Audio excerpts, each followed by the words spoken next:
Eh paano kapag ka natapat, ang sumita sa kanya naka-Rolex, naka-Gucci, tatahimik lang dapat siya dun, 'di ba? Anyway, oh, mga bossing, naku eto na, 'no?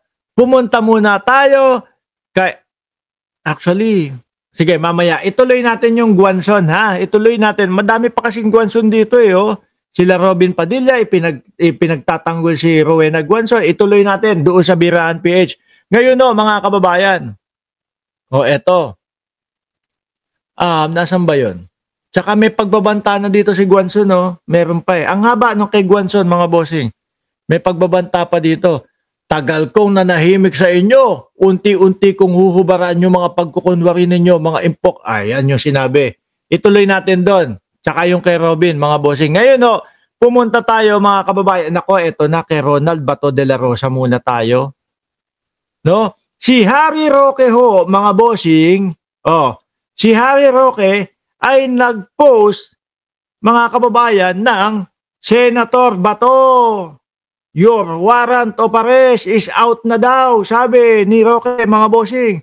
Huwag ka pakidnap. Insist that you have the right to be brought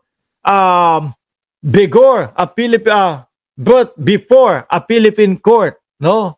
Philippine court first, sabi ni Attorney Harry Roque na nagtataguho, mga bossing. Ngayon, kinumpirma ko muna. Tinignan muna natin kung totoo ba talaga na may post si Harry Roque na ganito.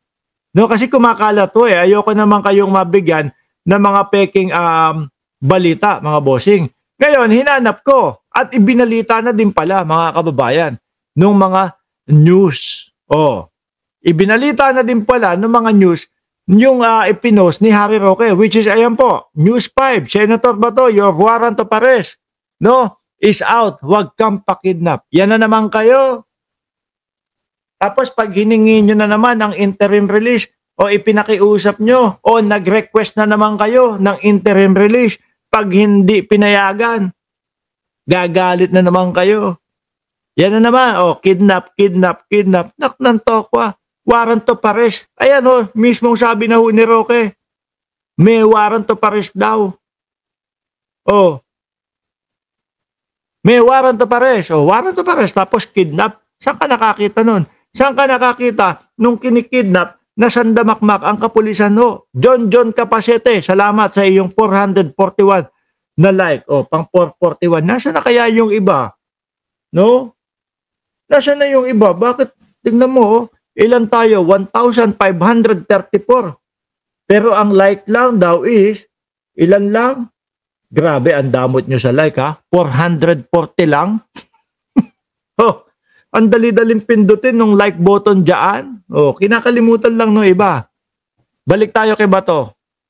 May nakita akong itsura ni Bato. Meron akong nakita, mga kababayan, si Bato nag-iihaw. Ewan ko kung ano yun, kung updated yun, mga bossing. Pero, wala eh. Meron nga mga congressman no, na minsan ay minsan kumakampi o kadalasan kakampi nila Bato de la Rosa. Pero ano sabi? Boss, pumasok ka na sa Senado. Yung taong bayan hinihintay na. Ikaw para magtrabaho. Di ba? Ay, nako mga bossing. Ako talagang naniniwala po ako na talagang meron ng warrant of arrest si Bato de la Rosa. Simula po nung sinabi ni Ombudsman Boying Remulla na may warrant of arrest si Bato de la Rosa at hawak ko, nasa cellphone ko, ay mayroon lang kailangan na mga tatak or kung whatever, pirma para maging official na warrant of arrest, doon pa lang pinaniwalaan ko na yun, mga bossing. Hindi naman po aaksayahin yan yung kanyang posisyon para masira lang po, magpakalat ng fake news, mga bossing. Doon pa lang po. Kaya nga nagtago di ba? May iba pa po ba tayong pwedeng sabihin sa ginagawa ni Bato de la Rosa? May ibang word pa ba tayong dapat gamitin kay Bato de la Rosa? Yun lang po, nagtatago. Mga kababayan. Kaya po hindi pumapasok sa Senado. Dahil po kinakabahan. Ano na yung sinasabing I am ready. Nasa na yung mga IM ready na yun? Wala. Nasa na yung haharapin? Yung ICC. Nasa na yung bibisitahin si Pangulong Duterte? Nasaan na yung kahit saan mapunta si dating Pangulong Duterte, sasamahan niya? Di po ba? Wala. Ang tingin ko dyan, sabi ni Sir Jorge, ang tingin ko dyan, Prof. Mark, nagtatago yan hanggat kaya niya. Pero never yan maglalaban. Duwag eh. Ang sabi nga, nasa Pampanga eh. At ako ho, naniniwala, mga bossing ha, talaga pong minamanmanan, sinusubaybayan na po itong si Bato de la Rosa. Bago pa lang po magsalita si Boying Remulla, no? Na meron talagang warrant to para si Bato de la Rosa, binuntatan nila to. Oho. Binuntutan nila yun. Kasi alam nila magtatago, alam nila hindi na magpapakita eh. Kaya ano sabi ni Ombudsman? Nasa Pampanga daw si Bato de la Rosa. Kaya kung saan man at kung sakali na maging official na ho, iyang warrant to pares ni Bato de la Rosa, mga bossing, aray ko, ang masaklap, no? Bawas na naman po ang mga DDS. At hindi pa ho nagtatapos dyan yan, mga kababayan. Kung si Bato madadampot ngayong Disyembre, ang susunod na dadamputin, mga January, wala pong iba, kundi si Bongo. Sino po may sabi? Antonio Trillanes. Yung si Antonio Trillanes, kahit ano pong sabihin ng mga DDS na, oy, pinapaniwalaan nyo papalaya si Trillanes, kahit sabihin nila ng paulit-ulit, yung ganun ho, mga kababayan, talagang paniniwalaan si Trillanes ngayon. Bakit? Nagkakatotoo yung mga sinasabi eh. Ano sabi? Batch by batch yan. Unang batch, si dating Pangulong Duterte. Nangyari ho. Siya lang talaga, yung dinampot. Pangalawang batch, silang Bato de la Rosa at Bungo. Eto na nga ho. Ramdam na, mga kababayan. Di ba? Sabi ni John Salenga, tama naman yung sinabi niya, Boss Mark. Ready nga siya sa pagtatago. Ganyan ugali ng mga DDS. Correct. No, ganyan ugali ng mga DDS. Mayayabang. Pero pag nandyan na, mga duwag na ang mga...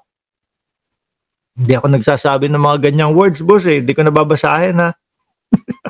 Minsan, pag nadudulas lang ho. Sabi ni Benjo Pascua, Lods, nasa Davao yan. May pa-contest yan. Oo, nakita ko din na yun. Nakita ko din na ipinost ni Bato de la Rosa. Pero yung Senado natin, ayun, iniwan. Hindi din ho kasi siya makapag-stay doon sa Senado, mga bossing. Bakit? May kaba din ho eh. Baka mamaya, pagkapasok niya ng Senado, maging official na. Baka pagpasok niya ng Senado, maging official na po yung kanyang warrant of arrest. Uy, ito na, official na pala ngayong araw kasi nakita ka na namin pumasok. At bago paglabas niya doon sa Senate, mga bossing, nakaabang na sa kanya si General Torre. Tahimik ho yung mama, napakatahimik po ngayon ni General Torre, mga bossing. Ngayon ang tanong, bakit kaya tahimik ang general? Pinaghahandaan kayang maigi itong si Bato de la Rosa?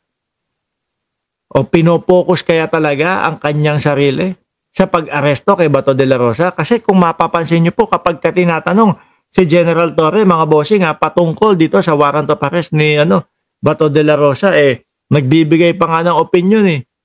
Ano sinabi niya? Ang sabi niya is, tingin ko ang dapat gawin dyan, mas madaming kapulisan kesa doon sa pag-aresto kay dating Pangulong Duterte. Sabi ni Pendong Calvo, ayoko magpahuli o Bato de la Rosa, bahala na si Digong sa ICC. Pagkakataon na ho sana, di ba?